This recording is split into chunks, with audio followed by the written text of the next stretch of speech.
The cap then on passenger numbers, where is it at? So the cap is 32 million. And remember, this was set in 2007 because they were worried about road traffic. Now, what road traffic has to do with airport numbers is a mystery to almost every airline operating at Dublin Airport. But nevertheless, the road infrastructure has dramatically improved in the last 20 years. They got planning permission for a second runway, and it shows why Fingal is not, is inadequate. Fingal County Council is not fit for, presiding over national infrastructure. When the second terminal was opened in 2007, they put a limit of 32 million passengers.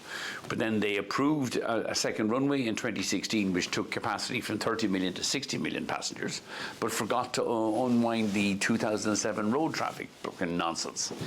And if we had a proper functioning government that was actually capable of doing something, when they say with a 20-seat majority in January 25 that they will abolish the cap as soon as possible, okay, it might have been done by the end of January, but it should have been done by March or April or by the summer recess of 2025. Nothing gets done by this government. Micheál Martin is incapable of making decisions and incapable of getting anything done unless he's being bounced around by somebody on social media.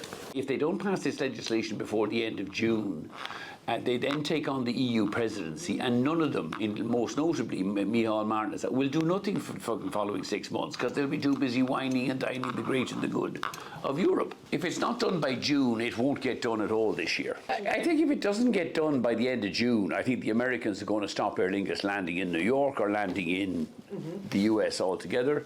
The Trump administration is not going to tolerate the American airlines being disadvantaged like this. And if they stopped an Aer Lingus flights landing in New York, this legislation would get passed in 24 hours. Because now it would be an emergency. And that might be the only way of getting this thing fixed. I mean, the only people who have real traction in this argument now is the Americans. And the government is shit scared that the Americans actually will stop Aer Lingus flights landing in the US. And then it'll get done in 24 hours. Like, the idea that we can't pass legislation in 24 hours is a nonsense.